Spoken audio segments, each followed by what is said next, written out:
Mapagpalang araw po sa ating lahat. Ako nga po pala si Angela Jen Agner at welcome po sa aking Day 24 Daily Devotion ni Pastor Russell Ocampo. Para po sa ating devotion ngayong araw ay ang series about Loving God is Hating Sin. At ang topic po natin ngayong araw, August 20, 2024 ay All Sins Must Be Punished. At ang scripture po natin ngayong araw ay 1 Peter 1 verse 14 to 19. As obedient children, do not be conformed to the passions of your former ignorance. But as he who called you is holy, you also be holy in all your conduct. Since it is written, you shall be holy, for I am holy. And if you call on him as Father who judge impartially according to each one deeds, conduct yourselves with fear through to the time of your exile, knowing that you are ransomed from the futile ways inherited from your forefathers, not with perishable things such as silver or gold, but with the precious blood of Christ, like that of a lamb without blemish or spot. Sa Tagalog naman po, bilang masunuring mga anak, huwag kayong umayon sa masamang pagnanasa tulad ng ginagawa ninyo noong kayo'y wala pang tunay na pagkaunawa. Dahil ang Diyos na pumili sa inyo ay banal, dapat din kayong magpakabanal sa lahat ng inyong ginagawa. Sapagkat nasusulat, magpakabanal kayo sapagkat ako'y banal. Walang tinatanggi ang Diyos, pinapahalagahan niya ang bawat isa ayon sa mga ginawa nito. At dahil tinatawag ninyo siyang Ama, igalang niyo siya habang kayo'y nabubuhay. Alam ninyo kung ano ang ipinatubo sa inyo na sa walang kabuluhang pamumuhay na iyong minana sa inyong mga magulang.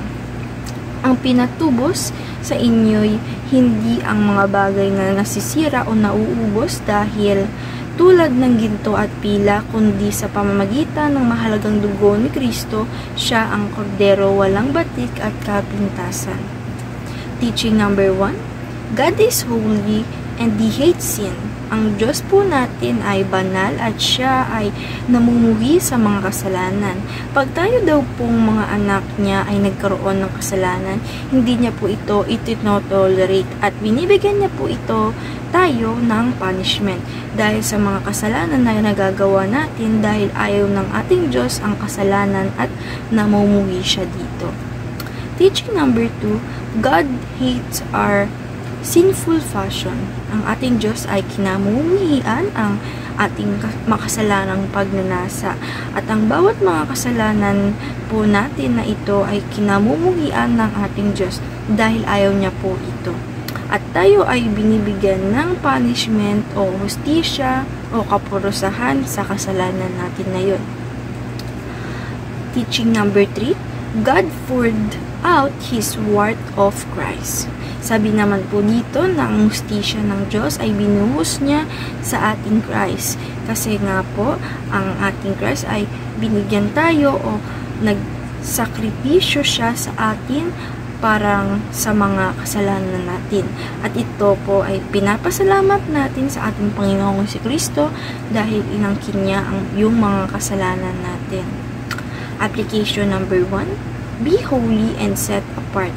Tayo daw po ay maging banal dahil tayo po ay nasa ating Diyos na at tayo daw po ay sinet apart o ginawang pamilya ng ating Diyos at hindi ginawang makamundo o hiniwalay sa makamundong makasalanan.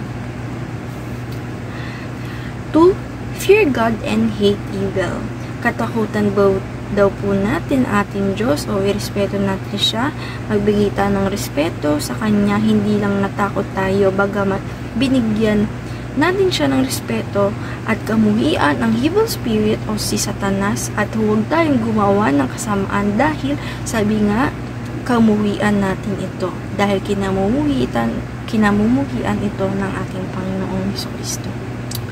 Application number 3, go back to the cross. Kung tayo daw po ay nagkasala at namumuhin na tayo sa ating mga kasalanan, ang dapat daw po gawin natin ay bumalik sa cross ng ating Panginoong Jesucristo. Dahil siya ay ang nag-angkin sa mga kasalanan natin na sobra-sobra, kaya go back to the Christ of our Christ. Discussion: what does the cross of Christ tell us about our sins? Para po sa akin, pag tayo ay humarap sa mismong cross of Christ, ay mai-imagine natin kung gaano kabigat, kadami yung kasalanan na inangkin ng ating Diyos para mawala o mapatawad ang kasalanan natin.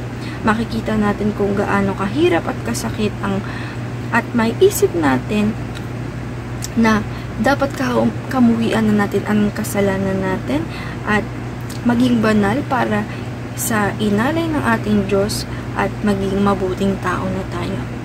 Ayun lamang po ngayong araw. Maraming salamat. God bless.